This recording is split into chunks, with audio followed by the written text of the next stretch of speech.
सद्बुद्धि और आत्मबल की दिव्य विभूति। आत्म कल्याण के लिए जिस प्रकार सांसारिक साधनों की धन बल, जन बल, शरीर बल, बुद्धि बल आदि की आवश्यकता होती है, उसी प्रकार आत्मबल भी नितांत आवश्यक माना गया है। आत्मबल के अभाव में अन्य समस्त बल होने पर भी अपूर्णता ही बनी रहती है। इस अपूर्णता के कारण उसे भीरुता, आशंका, दुश्चिंता, भ्रांति, दीनता, कायरता, तृष्णा, कामना, वासना, निष्ठुरता, संकीर्णता, दुर्बुद्धि, दुष्प्रवृत्ति आदि अगणित विभीषिकाएं घेरे रहती हैं। ऐसा व्यक्ति कितने ही अधिक साधनों से संपन्न क्यों न हो, अपने को सदा अभावग्रस्त ही अनुभव करेगा और अनेकों आशंकाएं उसकी आंतरिक शांति को नष्ट करती रहेंगी। उपासना का आध्यात्मिक पुरुषार्थ। जिस प्रकार मनुष्य को धन, विद्या, स्वास्थ्य आदि की कमी दूर करने के लिए अनेकों प्रयत्न पुरुषार्थ करने पड़ते हैं, उसी प्रकार आत्मबल की पूर्ति के लिए उपासना का अवलंबन ग्रहण करना पड़ता है। उपासना मानव जीवन प्रगति का एक अत्यंत आवश्यक एवं महत्वपूर्ण अंग है। इसलिए संसार के सभी धर्मों ने, सभी ऋषियों और सभी शास्त्रों ने उपासना को मनुष्य का एक दैनिक एवं अनिवार्य धर्म कर्तव्य माना है। हिंदू धर्म तो इस संबंध में और भी अधिक जोर देता है। उसने स्थान स्थान पर जहाँ उपासना का महत्व वर्णन किया, वहाँ उसकी अपेक्षा करने वालों की भर्त्सना में भी कमी नहीं रखी है। प्राचीन काल में एक अस्पर्श और बहिष्कृत वर्ग भी होता था, जिन्हें अंत्यज कहते थे। इस वर्ग में समाज से बहिष्कृत ऐसे ही लोग रखे जाते थे जो नैतिक और सामाजिक नियमों का उल्लंघन करते थे, उपासना की उपेक्षा करते थे। उस उपेक्षा के फलस्वरूप जीवन विकास का एक महत्वपूर्ण पहलू अविकसित ही पड़ा रहता है। इसलिए व्यक्ति को अपने सर्वांगीण विकास के संबंध में जागरूक बनाए रखने की दृष्टि से इस प्रकार के प्रतिबंधों की उपयोगिता भी है और आवश्यकता भी। सर्वोपरि एवं सर्वसुलभ साधना।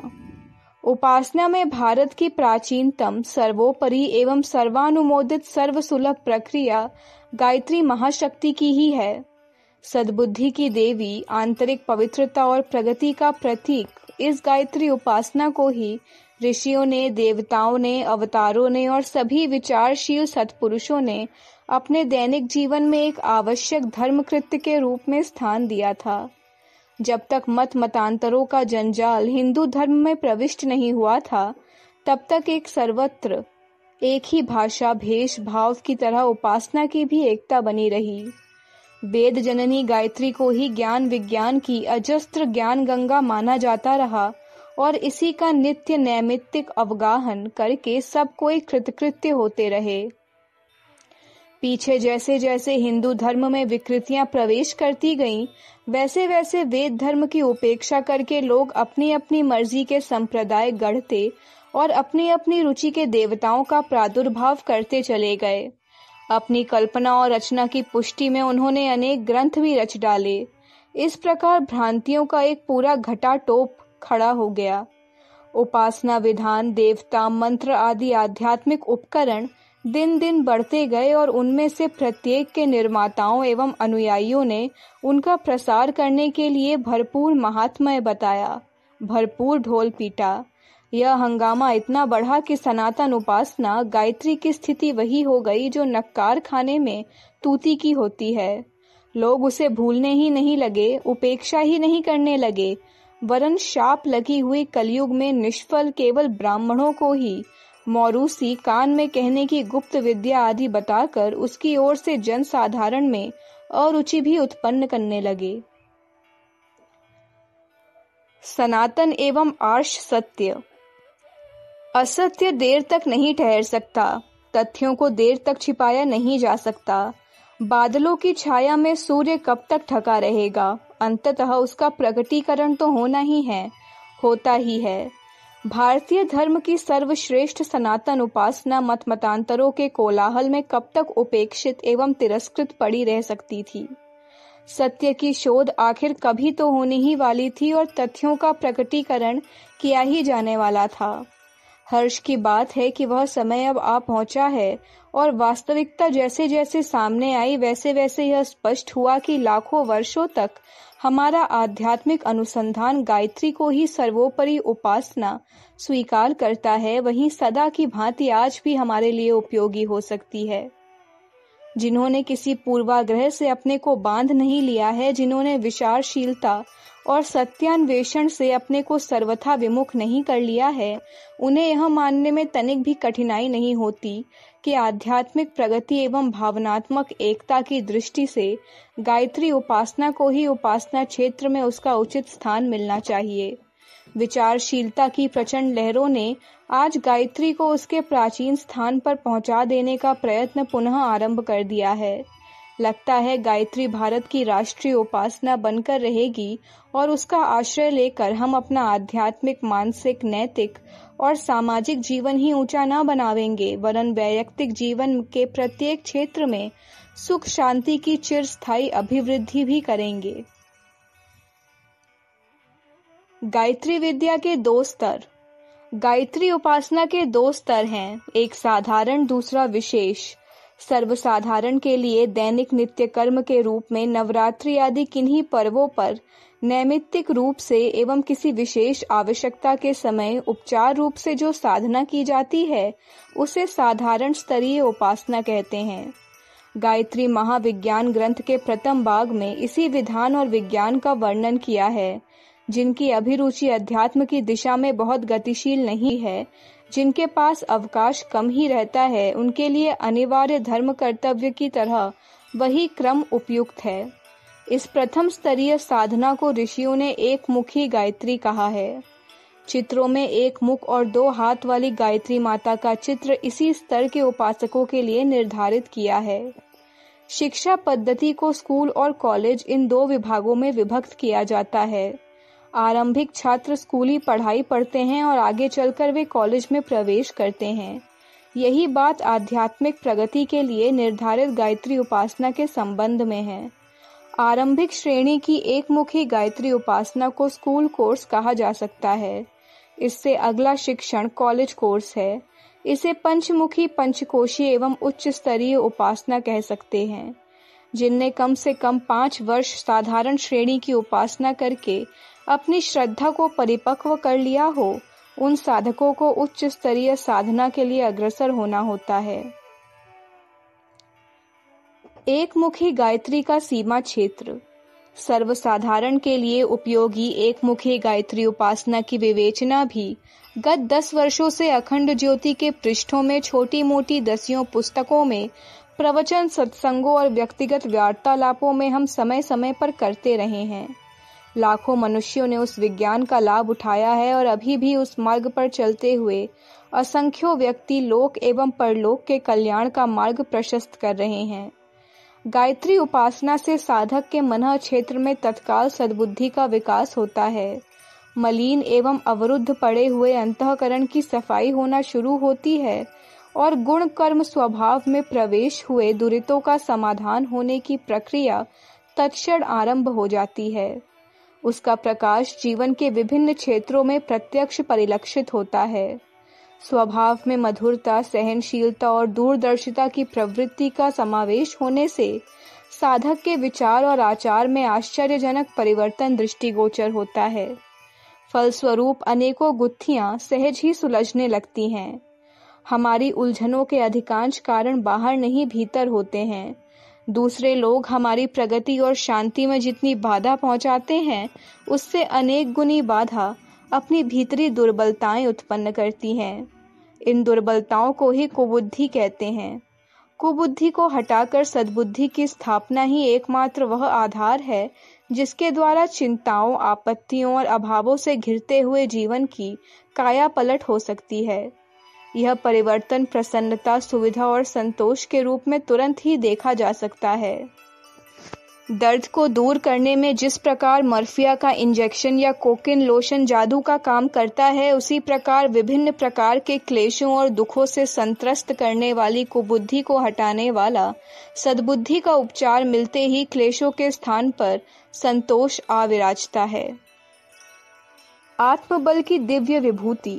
अंतःकरण में सद्बुद्धि की स्थापना का अत्यधिक महत्व है। जिसे यह विभूति मिल गई, समझना चाहिए कि उसने पारसमणि ही प्राप्त कर ली। शास्त्रकारों ने सद्विचारों को कल्प वृक्ष और सद्भावनाओं को अमृत कहा है।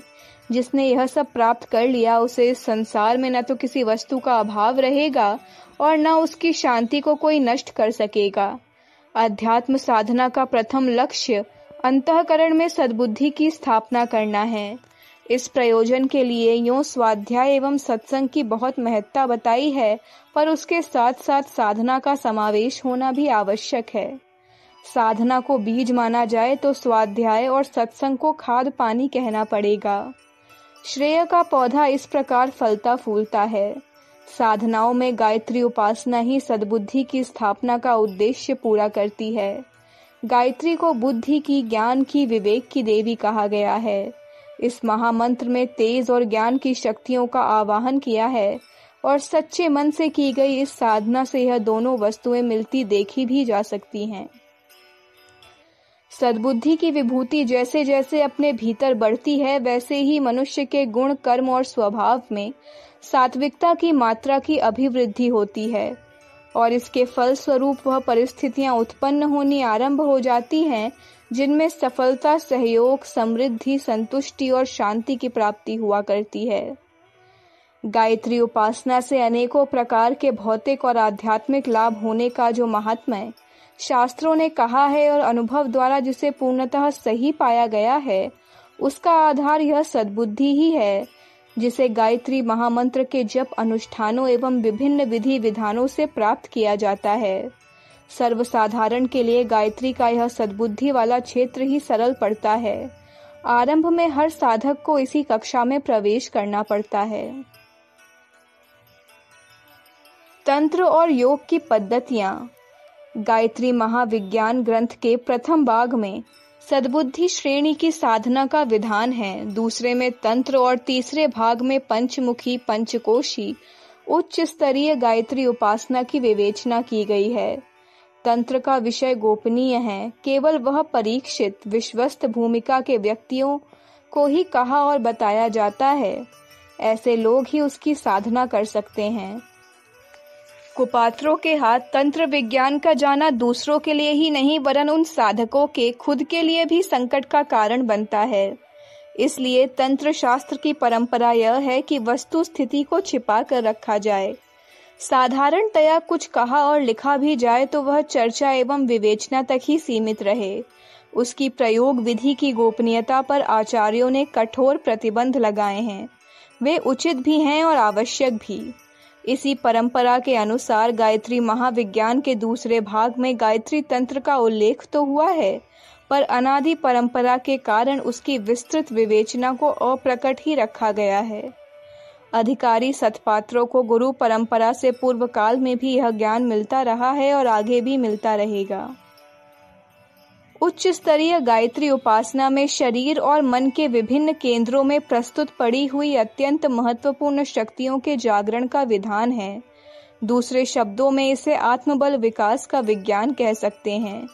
जिस प्रकार कीमती तिजोरी में ही मूल्यवान रत्न राशि जमा की जाती है, उसी प्रकार परमात्मा ने मानव प्राणी के भीतर बड़ी चतुरता से और सावधानी के साथ यह कीमती तिजोरियों में भरकर अमूल्य रत्न राशि छिपा दी है। छिपाने में इसका प्रयोजन केवल इतना ही है कि वयस्क और परिपक्व बुद्धि होने का प्रमाण देकर ही उसका उपयोग संभव हो सके। यह ठीक भी है। अबोध बालकों की संपत्ति उनकी होने पर भी उन्हें नहीं सौंपी जाती। कोई संरक्षक उस पर नियुक्त रहता है। जब बच्चे बड़े, वयस्क और परिपक्व बुद्धि हो जाते हैं तो उन्हें वह संपदा प्रसन्नता पूर्वक दे दी जाती है। परमात्मा के इस संसार में स्थूल और सूक्ष्म प्रकार की अगणित शक्तियां बिखरी पड़ी हैं। वैज्ञानिक लोग बाह्य जगत की अनेक शक्तियों को जानने और उनका प्रयोग करने में दत्तचित्त हो लगे हुए हैं और वे एक से एक महत्वपूर्ण आविष्कार करते चले जा रहे हैं। हमारी अंतर जगत में, चेतना संस्थान में बाह्य जगत की अपेक्षा असंख्यों गुणी शक्तियां भरी पड़ी हैं। उनका एक छोटा सा भी आविष्कार बाह्य जगत में अब तक हुए समस्त आविष्कारों से बढ़कर सिद्ध हो सकता है। आत्मबल इस संसार का सबसे बड़ा बल है। अंतर जगत की शक्तियों का महत्व कहने सुनने से नहीं वरन अनुभव करने से ही जाना जा सकता है। प्राचीन काल के ऋषि, महर्षि, योगी, यति इसी अध्यात्म विज्ञान के ही रत्नों को खोजते रहे हैं। उन्होंने जो कुछ पाया था वह इतना महान था कि उसका इतिहास पढ़ने मात्र से हमारा मस्तिष्क आज की गई गुजरी स्थिति में भी गर्वोन्नत हो जाता है। पंचमुखी गायत्री पंचकोशी साधना। आंतरिक शक्तियों के जागरण की गायत्री प्रक्रिया पंचमुखी पंचकोशी साधना कहलाती है। इसे ही गायत्री योग भी कहते हैं। गायत्री महाविज्ञान ग्रंथ के 3 खंड में उसी का उल्लेख किया गया है। जानकारी की दृष्टि से वह ग्रंथ महत्वपूर्ण है, पर इस मार्ग पर बढ़ने वाले साधक का कार्य उसे पढ़ने मात्र से ही नहीं चल सकता।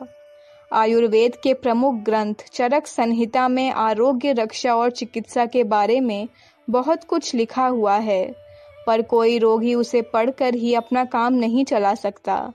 रोगी को किस प्रकार के रोग में, किस आयु में, किस ऋतु में, किन परिस्थितियों में, किस उपचार के साथ क्या औषधि देनी चाहिए, इसका निर्णय करने के लिए एक विचारपूर्वक मार्गदर्शक भी आवश्यक होता है। अपने परिवार के जो परिजन हमारे सहचरत्व में साधना मार्ग पर आगे बढ़ रहे हैं, उनके लिए उच्च स्तरीय उपासना का एक व्यवस्थित 10 वर्षीय शिक्षण क्रम बता दिया गया है। गत अक्टूबर अंक में प्रथम वर्ष का पाठ्यक्रम प्रस्तुत किया गया था। अब इस अंक के साथ द्वितीय वर्ष की साधना बताई जा रही है। अगले 9 वर्षों में यह क्रम इसी प्रकार चलता रहेगा। हर अक्टूबर में अखंड ज्योति का एक विशेष अंक गायत्री उपासकों के मार्गदर्शन के लिए निकलता रहेगा। शेष अंकों में युग निर्माण योजना की विचारधारा रहा करेगी। लौकिक और पारलौकिक सुख शांति के लिए गायत्री उपासना की उपयोगिता असाधारण है। उसका प्रथम चरण हमें सद्बुद्धि प्रदान करके जीवन की अधिकांश उलझनों को सुलझा देता है, और द्वितीय चरण में प्रस्तुत आत्मशक्ति के जागरण का जो रहस्य सन्निहित है, उसके द्वारा मनुष्य नर से नारायण और पुरुष से पुरुषोत्तम बन सकता है। युग निर्माण की दृष्टि से भी इस आर्ष विज्ञान को हमें अपने जीवन में समुचित स्थान देना ही पड़ेगा। आत्मविकास की समस्या को हल कर सकना गायत्री उपासना की उपेक्षा करके असंभव नहीं तो कठिन अवश्य रहेगा। अखंड ज्योति, अक्टूबर 1962, पृष्ठ संख्या 5, 6, 7, 8, 9। हमारे YouTube चैनल विचार क्रांति दूत अखंड ज्योति पत्रिका को सब्सक्राइब करें एवं अगली वीडियोस प्राप्त करने के लिए बेल आइकन दबाएं। धन्यवाद।